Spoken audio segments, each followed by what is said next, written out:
Today's video is going to be about how to fill in the unit circle. As you see here on the screen, we have the blank unit circle that most students get in their pre-calculus class or their trig class. So I'm going to show you how to fill this in quickly so that anytime you're tested on it, you'll be able to fill it in with little or no problems at all. The trick here to filling in this unit circle is to understand all the different types of patterns that go on in here. A lot of students try to brute force memorize the unit circle, and then they end up not doing well when they are asked to fill this out for a quiz or a test. And you can also get one of these blank unit circles at this website down here by embeddedmath.com. This is where I got my unit circle from. You can get the same unit circle from this website as well. And so let's go ahead and fill out the unit circle. What I'm going to do is start inside at 0 degrees, and I'm going to fill in all my degrees first. So 0, 30, 45, 60, 90.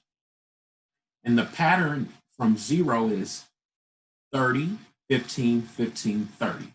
Again, that pattern is 30, 15, 15, 30. And then you repeat the pattern all the way around the circle till you get back to the starting point. So our next angle is 120 degrees, then 135, then 150, and then we're at 180, which is halfway around the unit circle, then 210, 225, 240 degrees, and 270. Then 300, 315, 330, and 360 degrees. So we have made one full revolution around the unit circle in degrees. Now we're going to fill in the next part, which is our radians. Pay attention to this part because the radians are a little tricky here. So pay attention to how I fill in the radians in each quadrant. So here, this is 0 radians. Then I'm going to write my denominator 6, 4, 3, 2.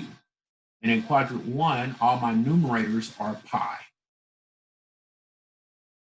So in quadrant 1, again, 0, and then your denominators start with 6, 4, 3, and 2, and then at the top is pi.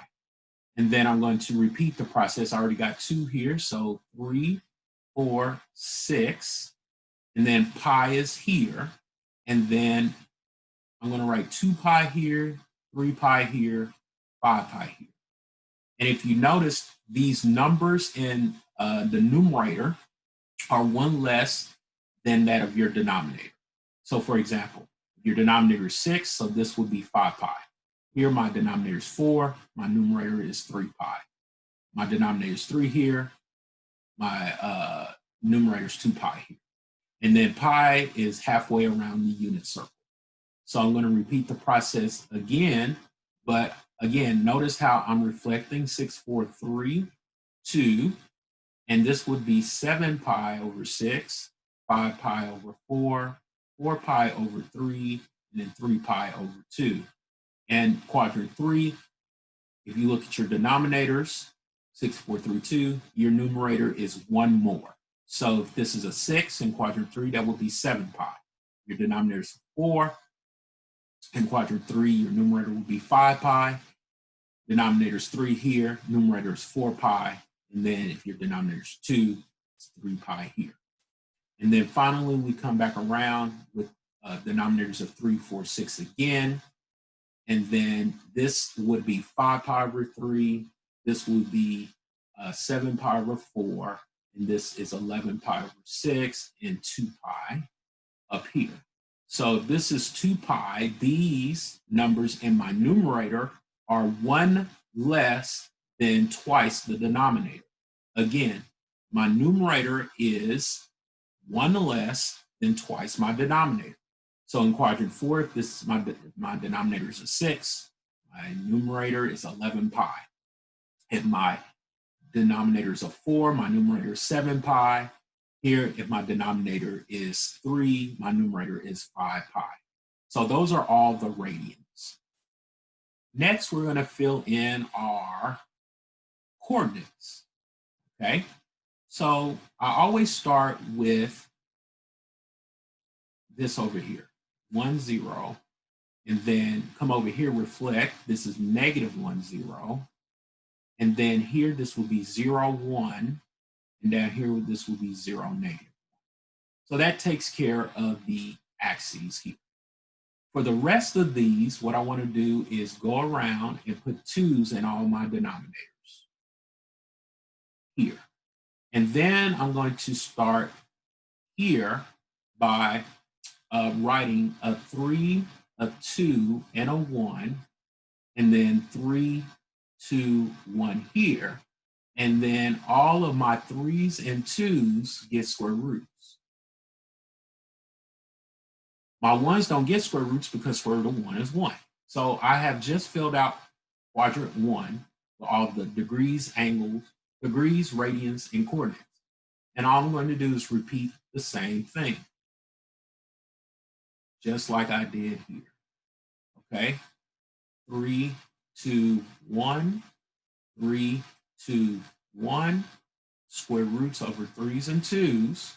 But here in quadrant 2, my first number is negative because that's the x coordinate. Okay? And then in quadrant 2 or 3, I'm going to do the same thing, write 2's in my denominators. 3, 2, 1, 3, 2, 1, square roots over 3's and 2's. But this time in quadrant 3, both x and y are negative. Okay, and then in quadrant 4, repeat the process, denominators of 2's, 3, 2, 1, 3, 2, 1. I'm running backwards. I wrote these backwards. Well, the 2's are correct, excuse me. These 2's are correct. This is supposed to be 3, 2, 1. And then down here, 3, 2, 1. Square root, square roots, square root over 2's and 3's. But this time, my y coordinate is negative. My y coordinate is negative. Okay, so there's the unit circle. And so now all we need to do is fill out these outer parts here. And these are our trig functions here. So what helps is the mnemonic, or acronym, all students take calculus. All right, so that means sine, cosine, tangent, cosecant, secant, and cotangent are all positive, and none of them are negative. Okay. In quadrant 2, that's the letter S. So what's positive is sine theta and cosecant theta. Okay, and then negative is cosine theta, tangent theta, secant theta, and cotangent theta are all negative. T is for tangent. That means tangent theta and cotangent theta are positive, and then the sine theta, cosine theta, cosecant theta, and secant theta are all negative here. C is for cosine, so that means cosine theta and secant theta are positive, and sine theta, tangent theta, cosecant theta, and cotangent theta are all negative. Okay, and then to finish this off, I always write my unit circle definitions on here to help me. So I'm going to do that in a moment, but this is how you would fill out the whole unit circle. So I would do this several times. So the more you fill out the unit circle the way I filled it out, the better you'll be, the more comfortable you'll be. It'll be second nature to you. Now, when I use this as a reference, I always write my unit circle definitions here. I always write that x is cosine,